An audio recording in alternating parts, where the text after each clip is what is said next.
This is the 21st season of Bass Talk Live. BTL is presented by Bass Cat Boats, Strike King Lures, Aftco, Pro Guide Batteries, Spro, Gamakatsu, The Bass Tank, Denali Rods, Beatdown Outdoors, and Sunline. BTL coming at you.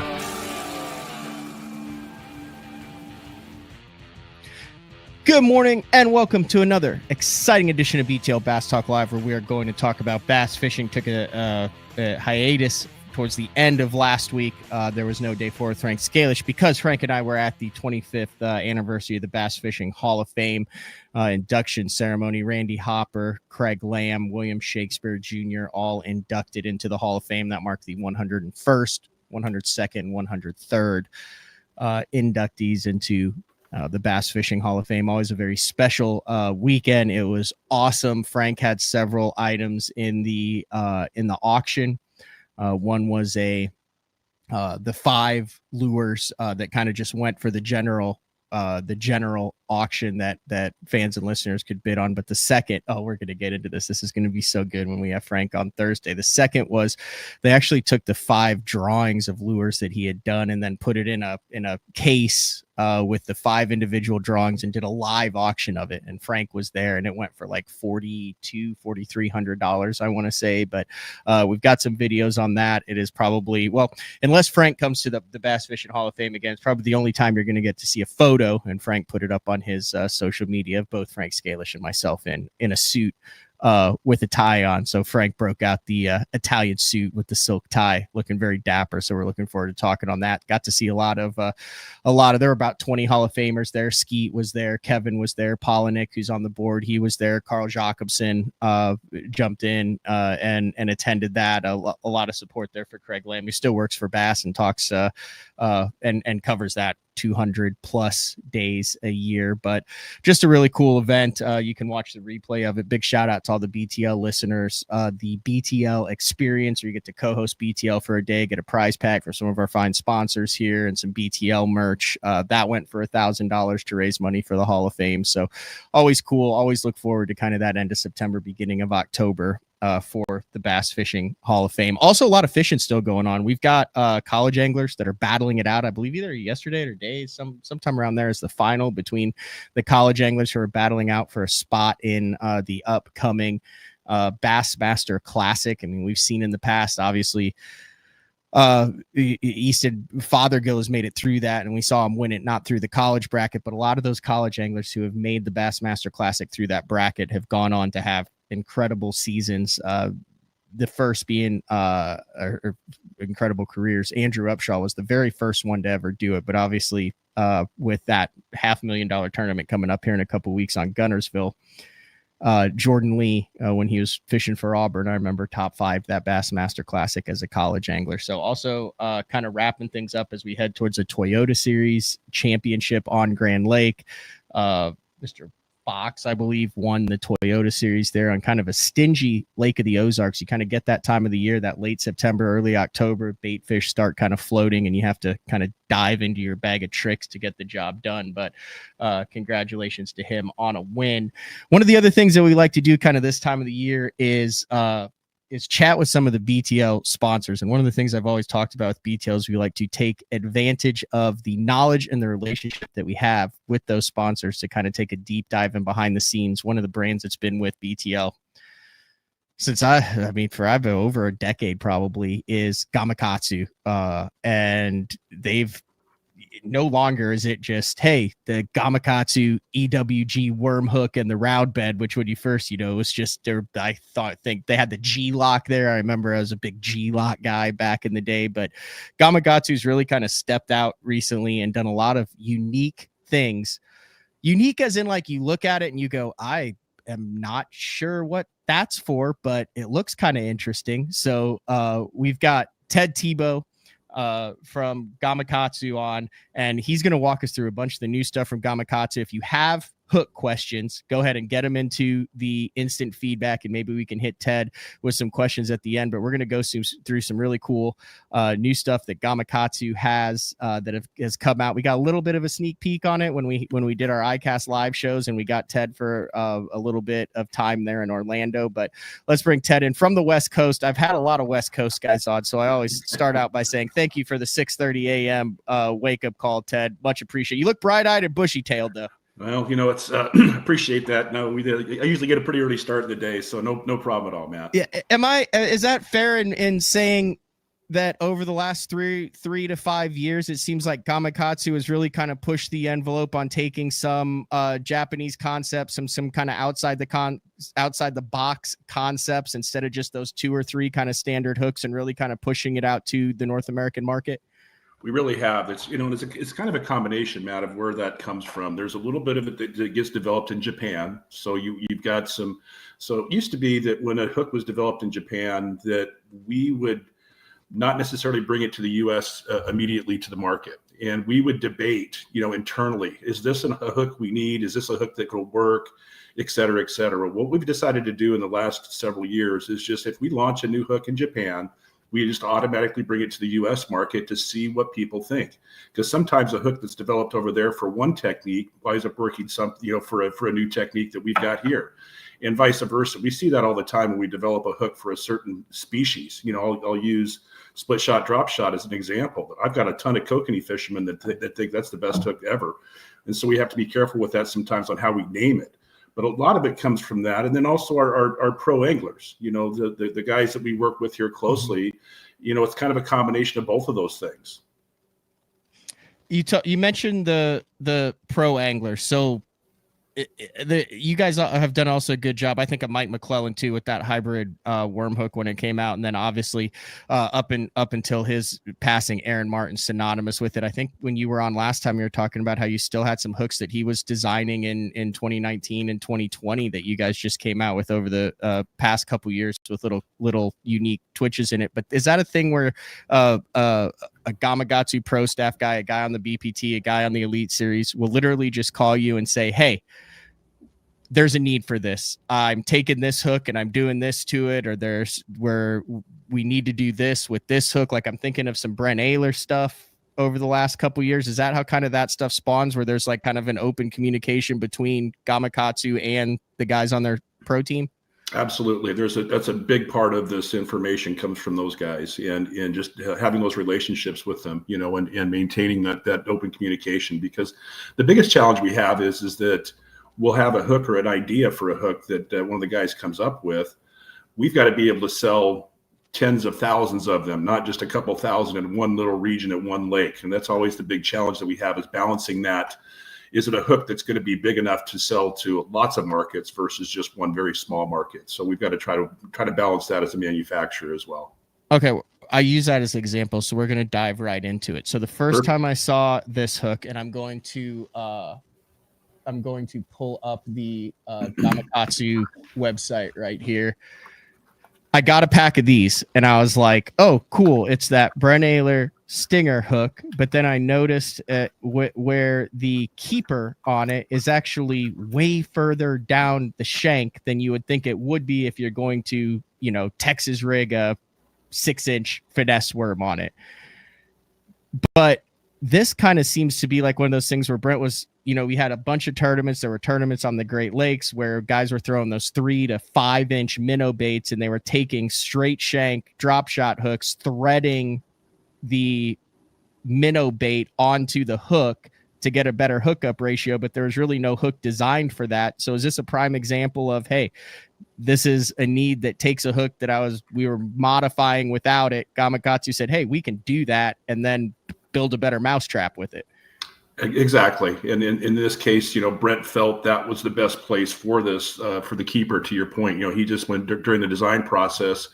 Again, sometimes it's an opinion of the angler, and not necessarily all anglers agree with what that person's take is on it. So that's part of the challenges when we're developing these products that are signature series, whether it be Mike McClellan or Brent Ehrler, that they want a very specific way to design this hook to put their name on it. And so that's always a balancing act for us during the product development phase.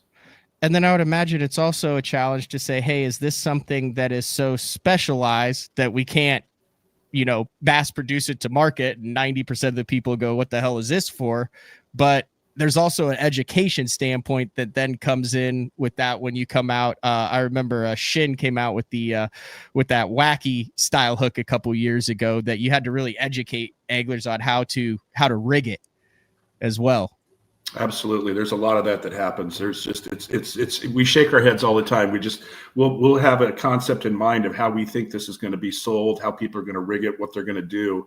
And we try to do as best we can. And with today's technology, pardon me, it gets a little bit easier with the video and the social media of trying to explain or tell the story behind a hook than it used to be. And so it really helps us to, all the way around from an education standpoint, to really point out, like you said, the subtleties, Matt, of how to rig, certain hooks and how they're supposed to designed to work.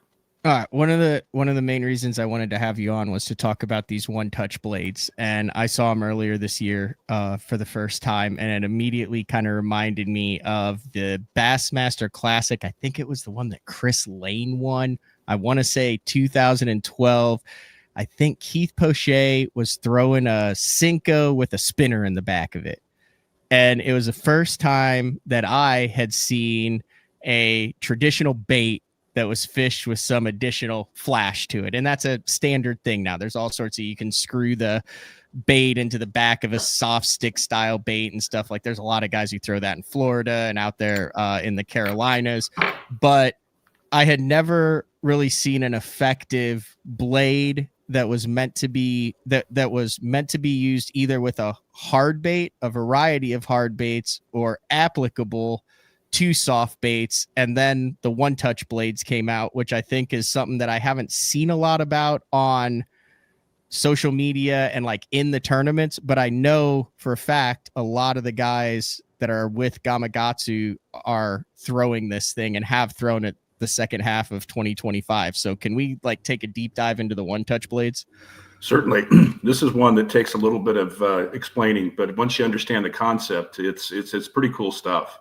So, I've got one here that I'll hold up, and I don't know how well everybody can see it on camera. It looks just down just a little bit. Looks fantastic. Okay. So I just rigged this one up on a bait here just so you can kind of see it. And what it essentially is it's got a small wire on it that's in a loop.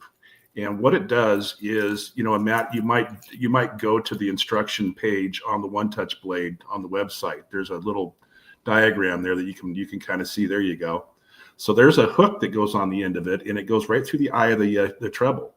And there's three different sizes. There's a small, a medium, and a large. And right on the side of the packaging, it indicates what size trebles that it fits.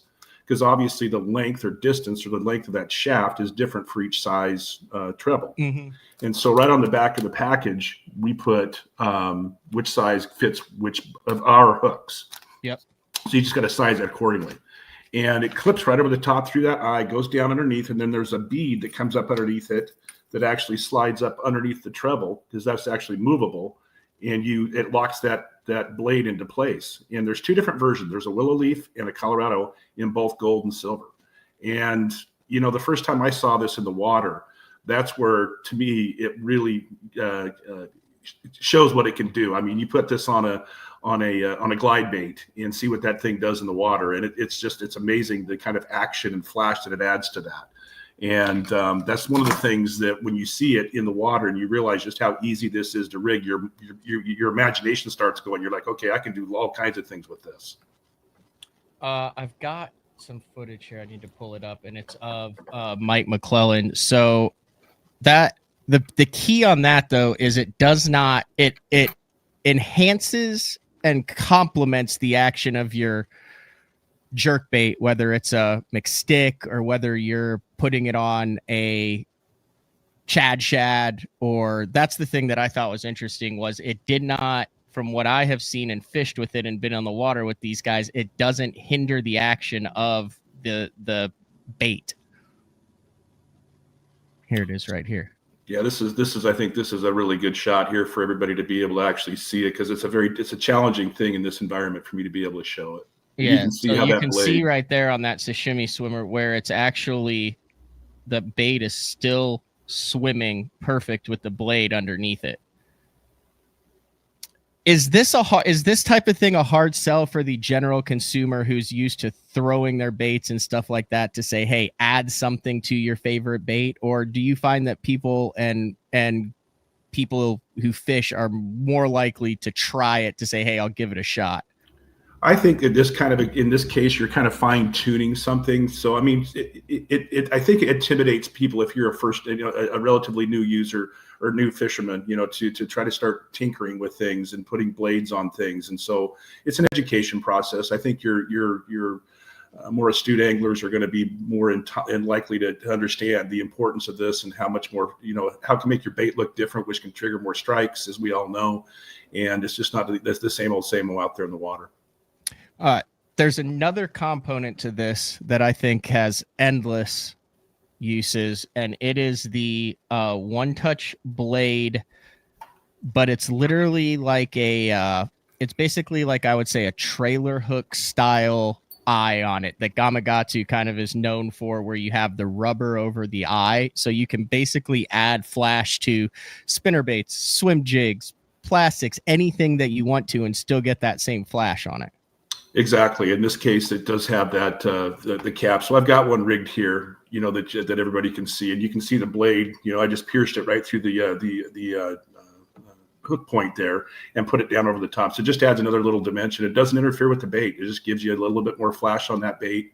So in this case, I just put it on a spinner bait. But if you wanted to put that on a chatterbait, or you wanted to put it on, virtually anything, a buzz bait, there's lots of different things you could use this for. And again, your imagination is kind of, what you want to use to do this with. And again, two different versions, Colorado and a willow, in both gold and nickel.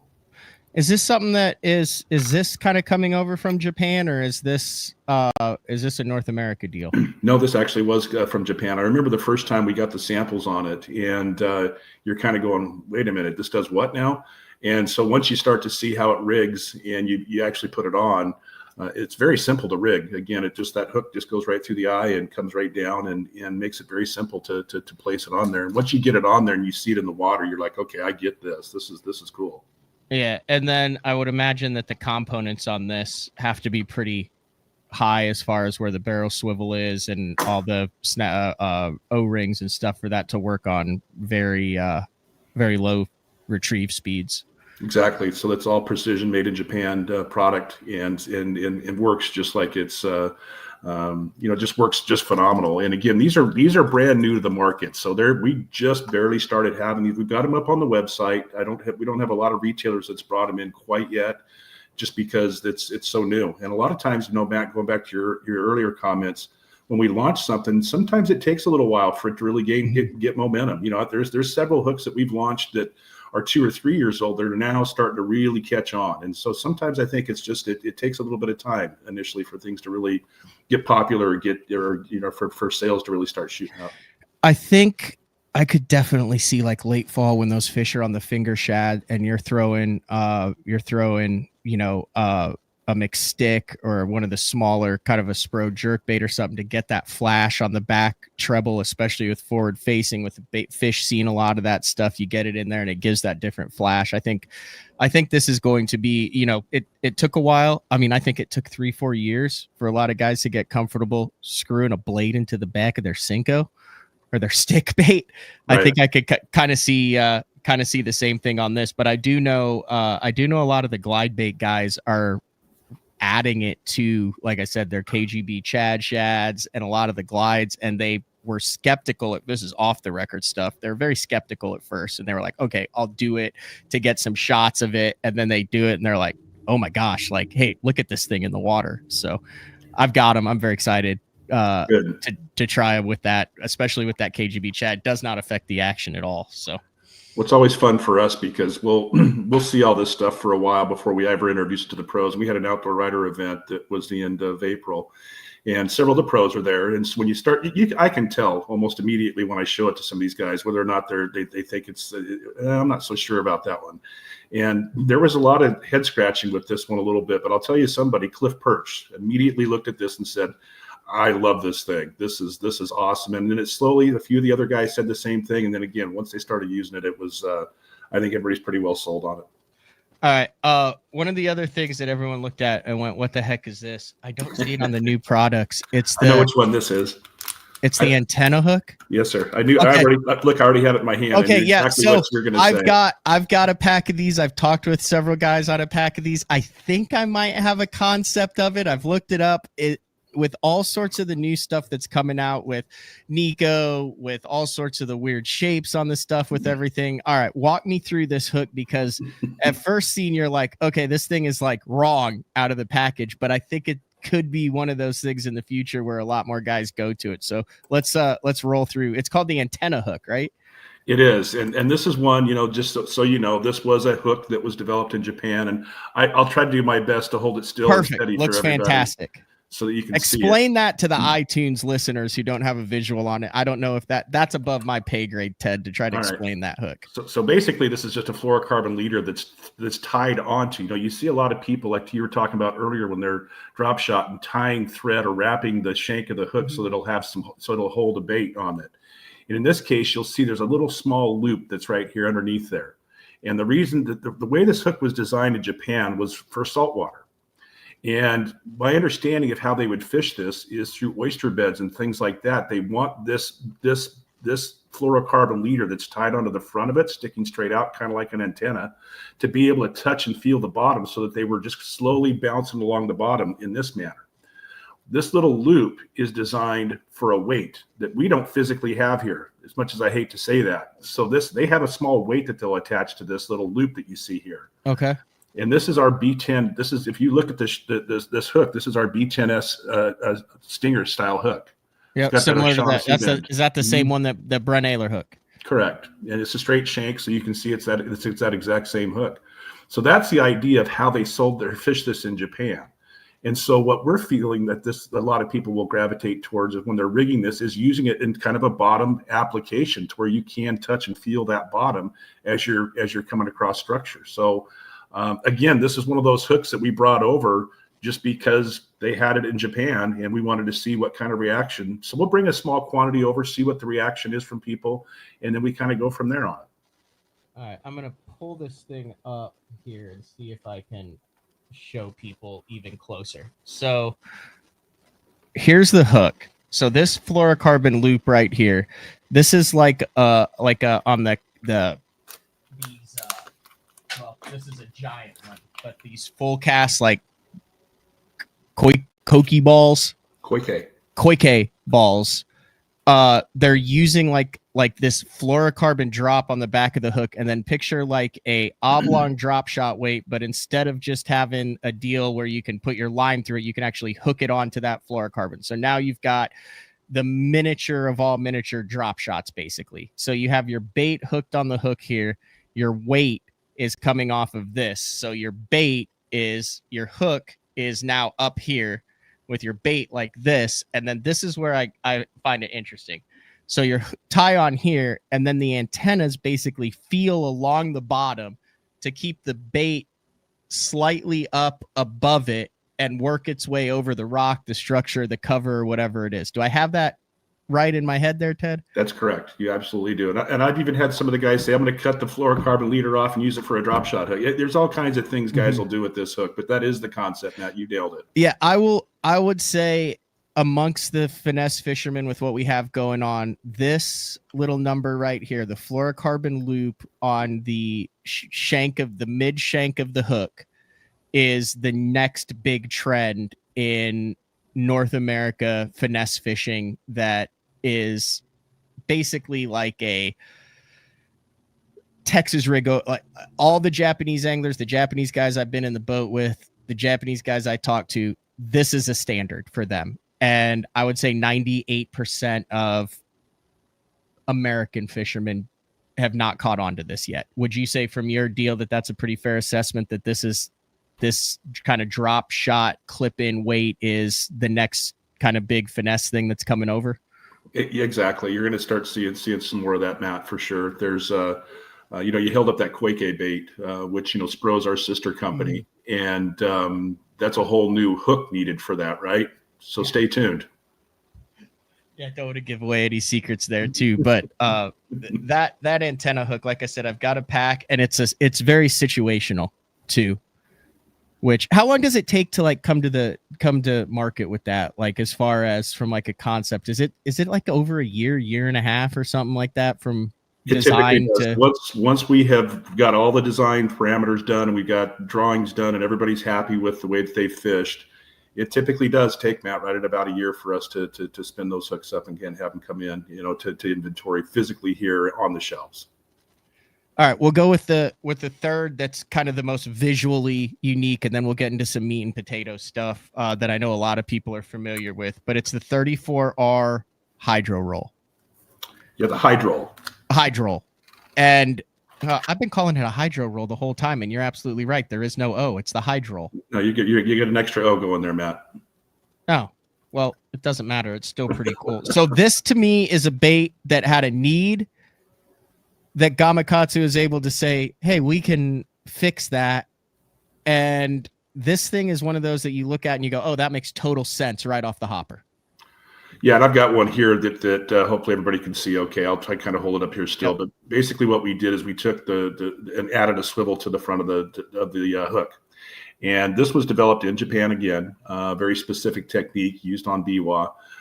They're using those turnstile baits, those types of baits where they were using this specifically for that.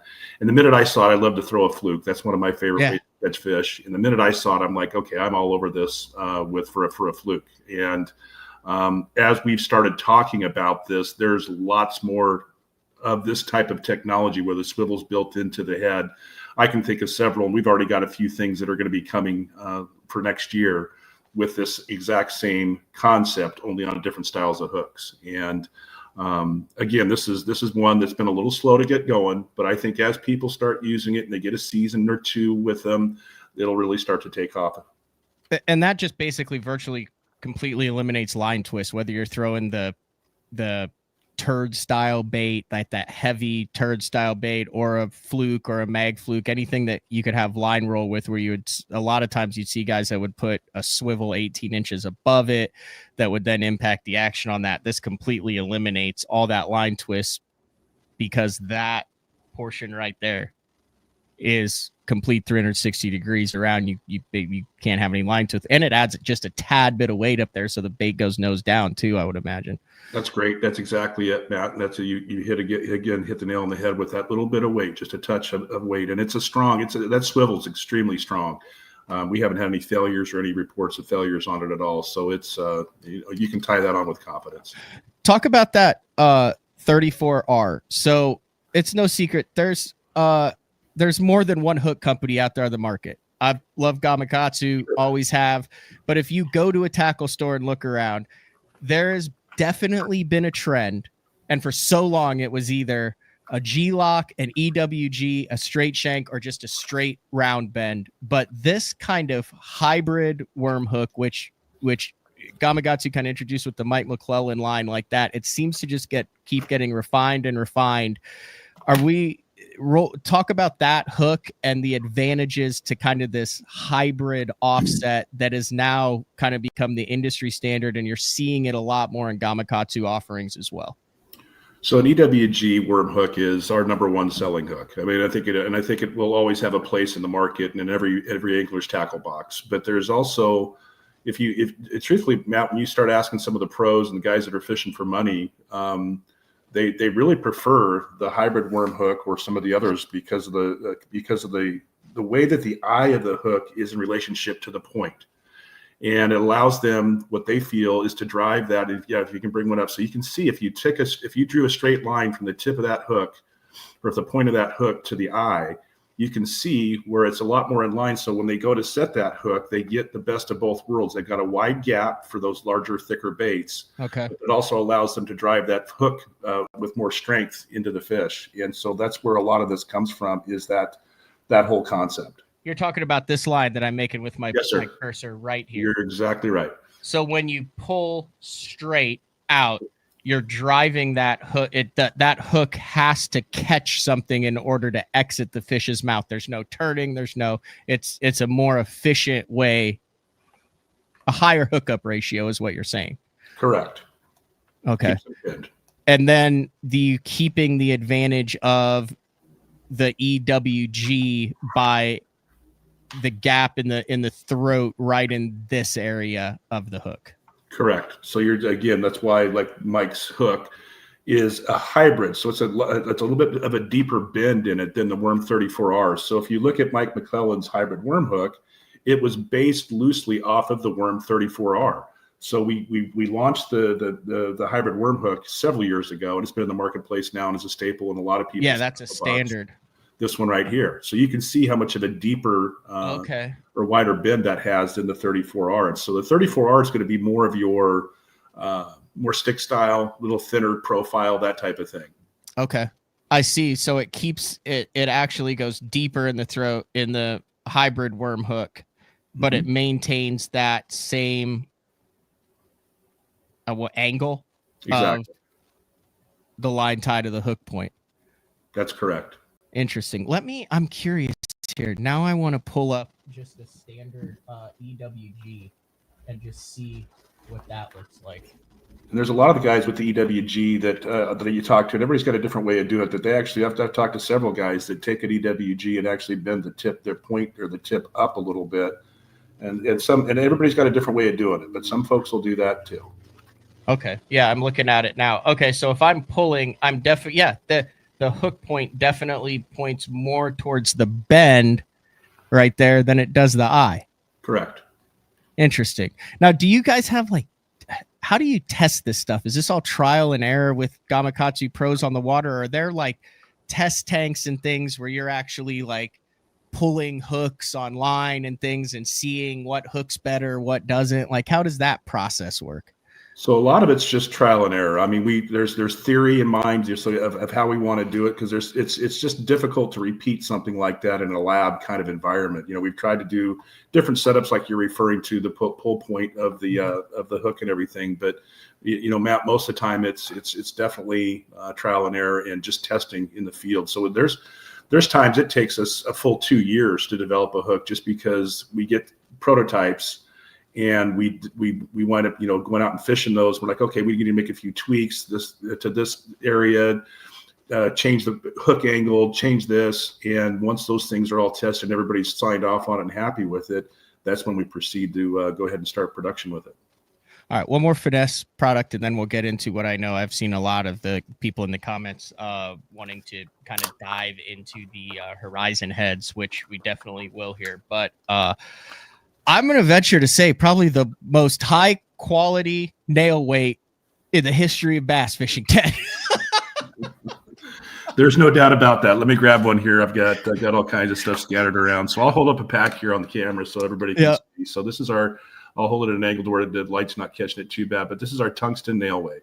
Yeah. And so everybody, you'll say, well, what makes this one special or what makes this one different?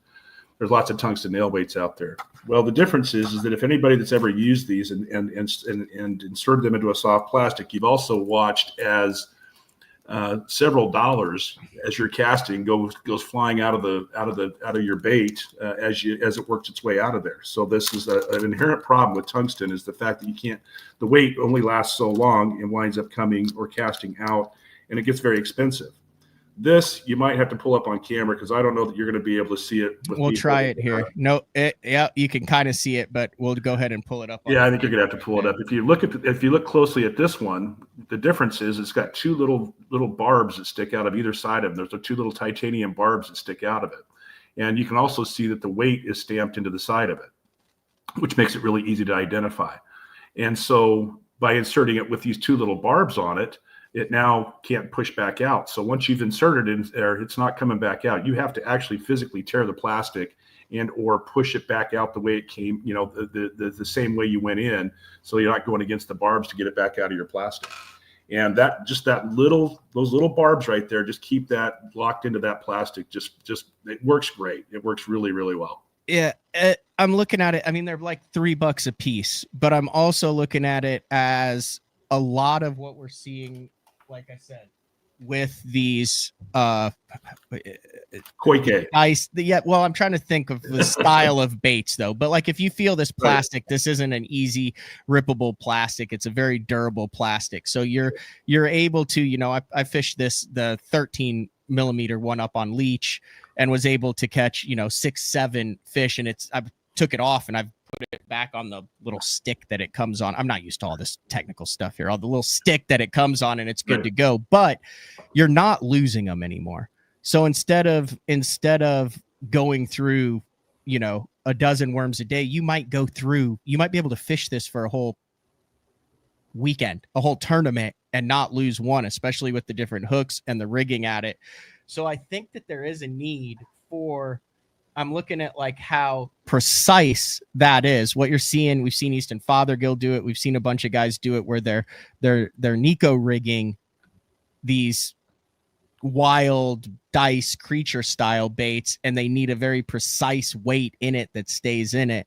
And this is something that I think a couple packs of these is going to save you a lot of time when you're trying to stuff dull lead into stuff that isn't going to stick, that isn't going to stay, and you're actually going to rip up more baits. So you're going to save more baits with this style of it's a high quality Nico weight. Definitely is. And this is one that as soon as we started showing this one to the concept to some of the pros and to some of our field test folks, immediately we're just super excited about this. Yeah, like this is one where I'm gonna use my standard stuff maybe during practice and on the bite, and when I get dialed in and when it's tourney time, I'm putting one of these in, like for my tournament day. That's just me though. I get it. But maybe if I cash more checks, I'd be on those all the time. All right. It's been interesting in the industry. You've heard a lot of talk about tackle sales down, bait sales down, the minnow forward-facing sonar demolishing hard bait sales, which I don't think there's any argument that it is an evolving market right now, Ted.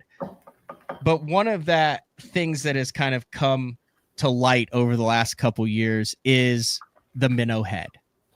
And I would venture to say that Gamakatsu has taken the market on that with the Horizon head and the Horizon head LG. Have you guys just seen astronomical growth in probably the boringest category up until 3 or 4 years ago, which would be a straight up lead head jig, and turning it into something that is now one of the most customizable and sought after categories in the tournament fishing world? No, it definitely has done well for us, Matt. There's no doubt about it. And it's not, it's not really impacted the other hook sales, at least from what we can see, because, a lot of what we sell is still, worm hooks, because that's still a very obviously popular technique. But this particular series of products, that's why you see so many versions that we have now. We've got all different kinds of versions. So we've really took the initiative to be very creative and try to address all kinds of needs, whether it be light, small, finesse type stuff, or big Sakamata shad style applications. So, and everything in between. I think I'm not sure, because we even have the weedless version. We have 2 different weedless versions, for those applications, because that's another area that I don't think we've seen really take off quite yet. And I think that's going to even continue to be more and more popular. How difficult is it? So, I mean, right now, obviously, the Horizon head over the last 3 years has been incredibly effective with the minnow, but you offer it from, like, just in the standard, in the LG, a 1/8 ounce in a 1/0 all the way up to a 3/0 in a 5/32 ounce. How difficult is it just to say, oh, let's do a 3/8 ounce, let's do a 1/2 ounce, let's throw a 5/0, let's throw a 6/0 in there, let's just change up all the hook sizes? Because I that's the other question. I saw 3 people on here that go, oh, you need heavier ones or you need bigger ones. Is that a thing where it's not just as simple as just saying do the same thing except bigger? Do you have to like change all sorts of stuff with a hook when you're scaling it? Not typically. I think really what it boils down to more than anything, Matt, is kind of like I alluded to earlier, is the amount of volume we can do. When we have to turn a machine on, we've got to turn it on for, a lot. And that's what really dictates that more than anything. So typically what we try to do is we launch hooks that fit that 80-20 rule. So we're trying to fit that 80% of the market initially. And then as we see demand in other markets or other sizes, that feedback, we start to expand the line or add sizes, that type of thing. Okay. So on the other end of it, when I went over to Japan this past October, the terminal tackle aisles are insane. Like I want to go over to Japan and avoid all the baits and just you've been over there, right? Yeah, and you've seen the terminal tackle aisle. Like you go into the jig head aisle, and I'm used to a North American jig head aisle where you have 5 or 6 different options, 5 or 6 different. If you want a half ounce, you can have it. Like you go into some of these terminal tackle aisles, and they will have it's as long as the biggest aisle in any major retailer, and it's all 1/128th to 1/16th ounce jig heads in every single shape and size from the tiniest all the way up. But the one thing that is in common is we're Bubba fishermen over here. Like when it comes to the minnow stuff, like you can't get like a 1/4 ounce or a 3/8 ounce, or it's all like minute, micro, smaller stuff. And one of the things that are you talking about the kind of newer, smaller stuff that you're coming over? Is that on? Can we talk about that too? Sure. Okay. Definitely. Because you gave me that pack of what was it called? The LG, the little bitty horizon heads that were. Was it the LG Light? The LG lights. Yeah, so that's the new one. So the LG Light. I've got these up here with the wire guard on it. Yeah. And then there's also the Horizon Head SN, which is also teeny tiny guy. It's only a 96th of an ounce. That's what I'm saying. Is that the next thing that's coming, Ted? Is that what you guys are kind of seeing trending wise? As you're going to see much bigger ones and then these tinier ones? Do you have any packs of those there? With? Oh, 100%. I got them right here. So the LG Light. Here, let me get one open, Matt. Give me just a second. It'll be easier. If I try to show it in the plastic, it'll be harder to see. Yeah. But they're legit crappie. Like I will be using for crappie jigs too. Yeah, I remember when you and I got together, I showed those to you. That was the first thing you said. You said this is ideal for that. So if you look at this one, sorry folks, give me just a second. All right. I don't even see those on the website, Ted. That's because we don't have them in stock yet. Okay. That thing is badass. Sorry. That's what the only way to describe that. It's like a shrunken Honey, I Shrunk the Kids horizon head. Absolutely. Yeah. And that's going to be lethal for crappie. That's lethal for spotted bass. That is lethal for all of your 2 to 3 inch minnows. Any of that stuff like that fall the shad, the little bitty stuff. It is so hard to find the high quality stuff that is. It's like getting a pack of 3/0 EWGs over in Japan. Like that's what everyone's using over there. 100%. And so this one, we've got it down to it's a size 2 hook and a size 1 and 1/0. So that's the size range of the hooks on the LG weedless light. So we go from a 2 to a 1/0, and then we're all the way down to a 32nd, all the way up to 3/32, some of those bigger ones. But like you said, just real finessey, real light. And that does feature our nano alpha coating in TGW wire. So that's our really good wires, that nice, thin, strong wire. But it's the thing I like about this one is it's still got enough of a gap on it, even for some of those little thicker baits you might be using for smaller fish. Yeah, that's a perfect example of that light hook. Are you still seeing it seemed like a couple years ago, like the Jika rig, the power shot, the down thing where you had the wire that was coming down from the hook, like that seemed to be like kind of the next hottest trend. I know Gamakatsu has a lot of offerings on that. Is that still kind of selling, or has that kind of leveled off? No, it's definitely leveled off. This is where you're starting to see things trend, and there's some things that continue to sell well and do well year in and year out, but then there's some things that you kind of see, like you said, the Jika rig was the big deal, and I would say that you're starting to see that really, you just don't see it as much anymore, and that's what's the challenge always is developing new things. And then I guess if some of that stuff goes away, that the minute you obsolete something, you'll get a flood of calls and say, "Oh, that's my favorite one. That's my favorite one." We fight that all the time. Yeah, I mean, just kind of something like that. I feel like that was like I thought too. I was like, okay, I've got to really learn how to do this, and I think there's a time and a place for it. But it was interesting how that to me kind of got overlapped. That technique kind of got overlapped with the forward-facing sonar explosion, and then the dice baits and the minnows. Like, I still think it's very effective. I just think that trend kind of got killed by a new trend that came in on top of it. No doubt about it.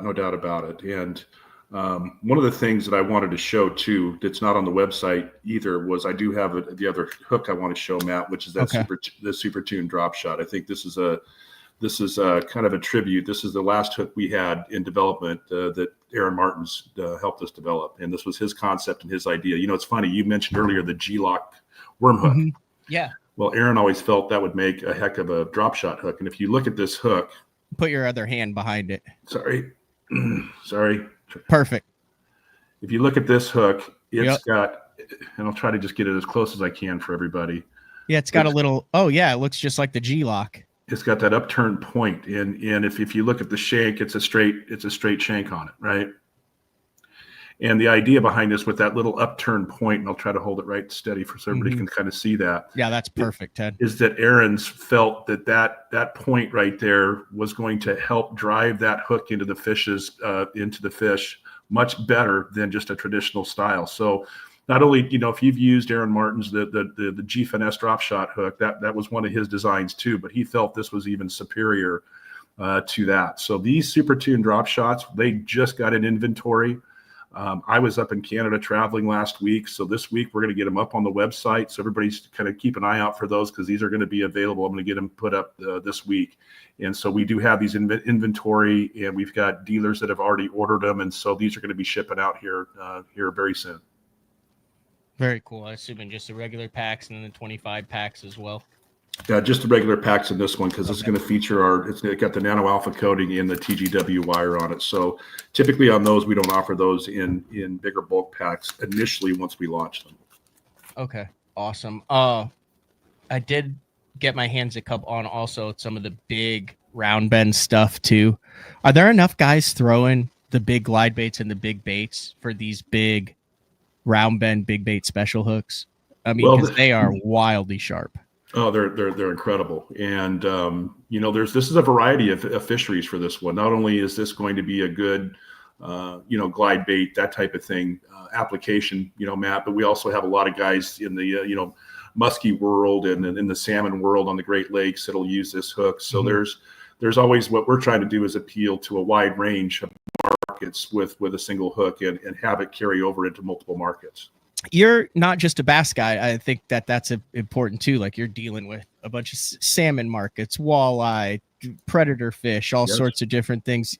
How much of a percentage would you say North America's Gamakatsu of hardcore bass guys as opposed to other species? Like, are we in a little bubble here where there's a whole nother world of hooks that people like me included, and you're like, yeah, I'm not even going to mention all this other stuff because it's just not bass and it's just a small section? Or are there a lot of bass anglers that make up a large percentage of Gamakatsu USA?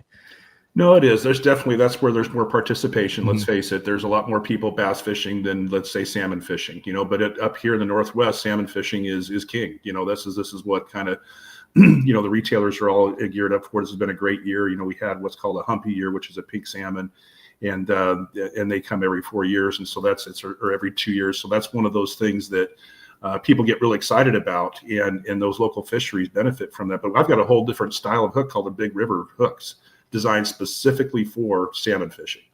And so that's not something that a bass angler is going to probably ever even want to use or look at. But again, there's all kinds of applications like that, man. We touch every fishery, because let's face it, you can't catch a fish without a hook, is what I always say. And it's it's your connection to the fish. So it's the most important thing. And one of the things I always like to stress to people when we start talking about hooks is, yes, they're a premium price. Gamakatsu is a premium price. But to me, the amount of time and energy and money that you spend to go angling, so you're going to spend $1 more for a pack of hooks to make sure that you've got a good one. I mean, come on. We're not, it's by the time you put fuel in your boat and fuel in your truck and lunch and everything else that goes into a fishing experience, and we don't get a chance to fish as much as we'd all like to. But for me personally, when you get out there, I'm going to use something that I can, your hook and your line are probably your two most important things, in my opinion. Are you a keep your hooks in the pack until it's time to use one type of guy, or are you take your hooks out and line them up in a Gamakatsu tackle box kind of guy? Or, if just your personal stash, Ted, not the company line as far as it, but like, if your goal is to keep your hooks, you're like, hey, I've got hooks that I'm going to use for the next 2, 3, 4 years here. How are you keeping them the sharpest, rust-free, best, ready to go. So it's like it's straight off the line when you tie it on. Always keep them in the pack. I mean, for me, it's just a much easier way to store the hooks, to identify the hooks. They're nice and safe that way. To me, I don't think that there's much. I don't know. There's some people that like to do that, and there's no, more power to you if you like to do that. Even with as many hooks as I get to see, you can't always tell, especially as I get older, how you start looking at things. It doesn't come into focus as good as it used to. But just the sizing on it, especially with some like this, use the horizon heads as an example, Matt. There's such subtle differences between those that it's challenging to be able to tell the difference. So I personally like to keep them in the pack. That's always been the way that I've always enjoyed. I like doing it. So I've changed recently over the last couple years. I was big on the double sided slit foam cases, and I still am, but I use them in reverse now, to where I keep all my horizon heads in the pack. And then, you're going to change, you're going to cut off, you're going to try the new ones and stuff. But what I do then is, once I've used them, then I dry them off. I put them in the utility box, and then I can use them out of the utility box, which still keeps them fresh, I just keep it super dry in there, the slits, and it keeps them dry. But instead of going from pack to box, I now go pack to fishing to box. And now I have the stuff that's never been used, the stuff I'm using, and then the stuff that I've already used, but still has the integrity of the point that I can tie back on and still feel confident in. So that's how I do it now. So here's an example of exactly what you're talking about, Matt. So I've got some horizon heads in here and some trebles. Yep. And this is a new box that we just developed. It's our double-sided slit foam. There's a 3200 and a 3600, and these are both available on the website. But these are awesome for holding, even trebles and or the horizon heads. Is really, to your point, this works out really well for that. It gives you just all kinds of storage, because you can put some in the lid and some down below, and it just closes down. It has one hand snap latch on it and stores it really nicely that way. Very cool. I will show what I think is one of the most underrated jig hook offerings for small, like very small baits in the fall of the year, and it is this little number right here. And I love throwing that little 1/8 ounce size of it, and it is a tiny hook. It looks weird on it, but on like a 1.8 to 2 inch, like that little itty bitty 2-inch Kitech that swims amazing, that you can't put on any jig head, it fits that jig head absolutely perfectly. The round 211 is what that's called. That's been in our product lineup for a long time. That's been a long time staple in the product line. I'm not exactly sure like what it's designed for, but it works perfect for that.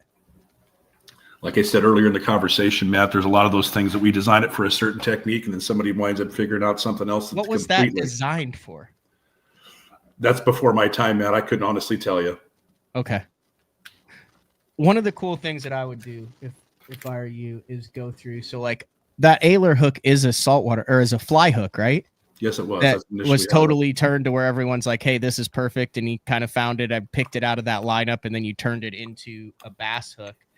But there are all sorts of, at Gamakatsu.com, all sorts of cool hooks for saltwater, for fly fishing, all sorts of different treble hooks, all sorts of different keepers. But definitely, if you're looking to mess around, I think, is that it right there? That B10S? Correct. Yeah, that's it right there. It's actually under the fly fishing. So I'll use another example if I can, Matt. So absolutely. If you pull up the weedless wacky hook that Shin designed. Yep. So that's a great hook. Obviously, that's one that most places I go, that's a hook people point to quite often, is that hook as to how much they like that for that style of technique. So if you look at this, if you bring that hook up, that G-Finesse weedless wacky, and look at the design of it. It's got the titanium wire guard on it. It's got the big wide gap on it. It's a shorter shanked hook, but it was designed specifically for that weedless wacky type rigging. And that specific hook, this was a conversation, and we were talking about different fisheries before. This particular hook in our office, our warehouse manager is an avid steelhead fisherman, and they use what's called a bead. It's bead fishing on the rivers. It's a very popular technique for catching steelhead. Freaking awesome too. I love it. Yeah, you're drifting it down the river with your 6 mil peachy pearl. It's pegged an inch above your bead, and then all of a sudden, zzz, you got a freaking angry steelhead or rainbow on the end. So this is our TGW and nano smooth coat hook, and so there was an ongoing debate in the office as to how effective bead hook fishing is in catching a fish, but your landing ratio isn't very good. Mm-hmm. And so Jeff Roberts, who you know in our office, he's kind of our local bass guy, our internal bass guy. He says, "Why don't you use this hook and just cut the wire guard off and put the bead on there?" And Dustin says, "There's no way this hook will hold up to a steelhead. There's no way." So if you'll pull up, Matt, and do me a favor and pull up what's called the bead hook on the website so you can show everybody on camera, it'll make it a lot easier than me trying to show it here. So that's exactly what they did. Is we cut the wire guard off of that, and he started fishing this thing on a regular basis, just internally, and the hookup ratio went up phenomenally. So exactly. So see, that's that exact same hook. So see, it's like the B10S Stinger. We designed it for one thing, but then it winds up being something else. So this has become one of the most popular hooks in the Northwest for steelhead fishing, and it's literally a bass hook that we just took the wire guard off of it and called it a bead hook. Let me ask you something that I don't know if you have a good answer to or not. Barbs. Mm-hmm. So there are all sorts of different sizes of barbs out there. It seems like on some of the G finesse stuff, the barbs are a little bit smaller. You have some barbs that are bigger. You have different diameters, angles, circumferences of it. How do you guys go about figuring out which barb goes on which hook? A lot of times it has to do with, actually most of the time it's the type of steel that we're using. So the TGW steel that we use, that is by design has to be a small barb because that's the way we slice that barb into the metal is done in such a manner, and just due to the properties of the metal itself, that's what dictates the size of the barb on that one. So you'll notice all the G finesse products that use anything that uses TGW wire will naturally always have a smaller barb on it. There you go. So that's just the way it has to be and by design on it. That's correct. Okay. How many more materials are out there to mess around with hooks, Ted? Are there like is there proprietary stuff right now where are we 5 years from now going to be having, stuff that we're now saying is fine wire that you can take and bend out that's going to have the bending power of, say, a flipping hook in the future? Like, is that potential to have insane strength with are there other materials out there that you could make hooks out of? We've experimented with different things, but I think at the end of the day, in order to find a hook that has just the right amount of flex without breaking, to manage this material, to get it to hold a point like it does, that's quite a process. It really is. I don't think you're going to see as much as far as in the material, because the TGW wire is the best of the best. That is hands down our best wire. It took a long time to develop that technology to be able to, again, forge that, to be able to put a point on it, and to have just all the right properties that everybody looks for in a hook.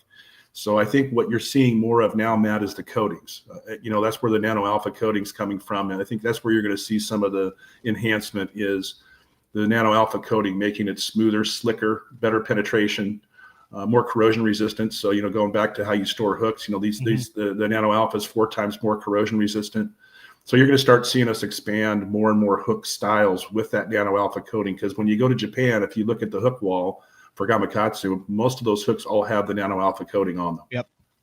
And so we understand that fishermen and the people that tune into the show kind of like what they like. And so we were very concerned about bringing in something that changed the look, because when you use that nano alpha coating, it gives the hook a more of a gunmetal gray look than its traditional nickel silver black. And in our experience, anglers again like what they like, and they don't like to change too much if for something that's proven. So that's why we've been very slow to launch nano alpha. We only launched it at a handful of hooks, but you're going to continue to see us expand as the market accepts that more and more. Is the color hooks in bass fishing kind of over with? There are still some guys that stick to the red, but I mean, you get in the walleye world and you see orange and blue and chartreuse and red and all sorts of different hook colors. Is that a thing where like the red had its run, still offered in a trailer hooks and some treble hooks and some EWGs, but we're not going to see chartreuse hooks in tournament grade wired nano? Like, is that No, because in all honesty, we can't with that type of, when we put a nano alpha coating on the hook, it's colored or it's nano alpha. It's not both. Okay, I got you. So you can't combine Can't them. interchange. So like, again, when you talk about red octopus hooks, that's still one of our number one selling hooks for the walleye world, for the salmon world, that type of thing. So it's still very much a thing. Very cool. All right. Well, anything else that and I've kept you for an hour. Didn't even take a break in this. I just been hitting you with questions and showing stuff. Anything else that you wanted to make sure you wanted to show before? I've got one other product that you've got to check these out. These I can't, every time I show them. So I had the opportunity to sell braided fishing line for a previous career, and I've tried every kind of braid scissors known to man. And these ceramic braid scissors you see here, I've got 3 of those in my boat from I've got to tell you, these things are like, when I first saw them, I just wasn't sure and I couldn't believe it. So I've got, when you think about every boat I've ever jumped in to go fishing in has a rusty old pair of pliers and rusty old scissors to use. And, I've got some 30-pound braid here, and these things just cut effortlessly. I mean, it's just amazing how well they cut, and they're nice and compact. They fit the hand really nice. These little ceramic braid scissors, I tell you, it's one of those things that until you try them, you're just going, man, these are just amazing. No, it looks like something that the ShamWow guy would sell. Exactly. And you're like, that has to cost 30 sets for them to make, and they're $20. They legitimately, I don't think that ceramic can rust, can it? No, it doesn't rust. And as long as you don't try to like cut metal with them. Exactly. Which I ruined a pair doing that. So don't try to cut metal with them. But I've got 3 pairs of these things. Not kidding. These, especially if you're doing braid to fluoro leaders, if you're cutting any sort of braid connection knots or anything, get a pair of these. Yeah, they're just, that's all I can say to folks is just until you try them, you're just like, I can't believe these things work as well as they do. And it feels like a 50-cent pair of scissors, but those are that's ceramic. It's not. Yes. Uh-huh. That's why it's got that weird sound when you. Yep, and they're serrated, so that's why it grabs the braid so good. That's why you can kind of hear that little sound if you can hear it on the speaker. Yeah. So, yeah. I'm glad you brought that up. Definitely worth it. I might hit you up for some of those, and then we could do maybe some BTL giveaways towards the end of the year. Be happy to. Would love to. I think that'd be a fantastic. Giveaway product. And I'm getting married in less than a month now, so my lovely fiance is very good at mailing things out, Ted. So if you win a BTL prize pack now, there's a good chance you'll get it within a week. I mean, the standard time is 6 months to a year right now. So I understand. Anything else, Ted? I know you've got a really busy project, busy timeline. We've had this scheduled for a long time. Like, you've been all over the country and other countries, and will continue to do that. But thank you for taking time on BTL. And if you want to check out any of this stuff, Gamakatsu has an active Facebook page. Like I said, if you want to check out some of those one-touch blades and all that, there's McClellan's on there. There's guys talking about it. You can also just go to gamakatsu.com. It's got all the new products on there. You can order it straight off of the website there. So. Well, great. Well, thanks for having me on, Matt. Appreciate it as always, and great questions. And thanks for everybody tuning in. Appreciate it, Ted. See ya. And I've always been able to say your last name, Thibault, because there was an NHL goalie back in the day named Jocelyn Thibault. Yes. You don't happen to be related to Jocelyn Thibault, do you? No. I think he was a Penguin for a while, maybe Avalanche for a little bit.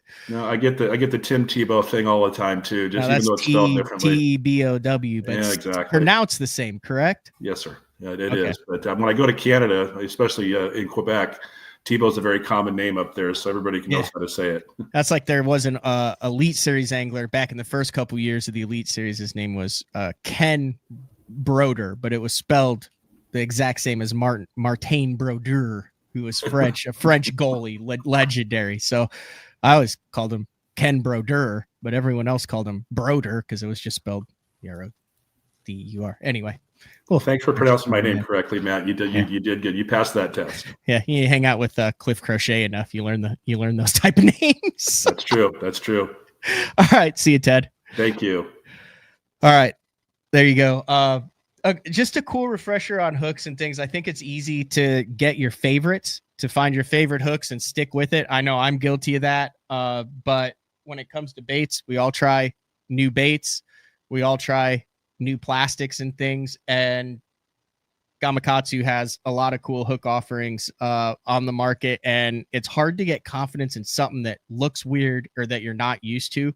But I would just say, think of all the other baits. Like a chatterbait was weird at first. A sluggo was really weird at first. An umbrella rig was around forever. A whopper plopper around forever. There's all these baits that seem odd, and then you start catching fish on it. You gain confidence in it, and it seems something that you can't believe it wasn't a part of your arsenal. Some of the hooks we covered today, I think, have some of the potential for that. And it's also cool because hooks can change, just a hook can change a bait from a topwater bait to a bottom bait, to the action in it, to the effectiveness in it. If you're missing fish on it, a hook change can change it from a 50% hook to land ratio to an 80% hook to land ratio. I know when I get in the boat with these guys who are at the top of their games, who are the top guys in the industry, they have an overkill of hooks, and they have a lot of hooks that they don't use, and they have a lot of hooks that they're working on, and a lot of hooks. But when they're fun fishing, when I'm on the water with them, they're always trying new hooks, which I think is something that isn't talked enough about. I think we're just going to go commercial free for the show today. Big announcement. I am headed on Thursday to Wisconsin, and my buddy Adam Bartuzik's getting married. And then I am headed to Matt Steffen's house for the second annual In Fisherman Master Angler series, where we will be doing nightly shows. We are spending 4 days chasing In Fisherman Master Angler species and recording it. I think we're doing smallmouth, maybe some muskie, walleye, perch, and maybe some salmonoids. It'd be interesting to see how we get, but you guys are going to be able to follow all that along. We're either going to do a Thursday evening or a Wednesday evening or a Thursday morning show on that following day 4. So this has been another edition of Bass Talk Live. Same time, same place tomorrow. Big shout out to Ted Thibault for getting up super early and jumping on and talking about hooks for an hour. We'll talk to everyone tomorrow. See ya.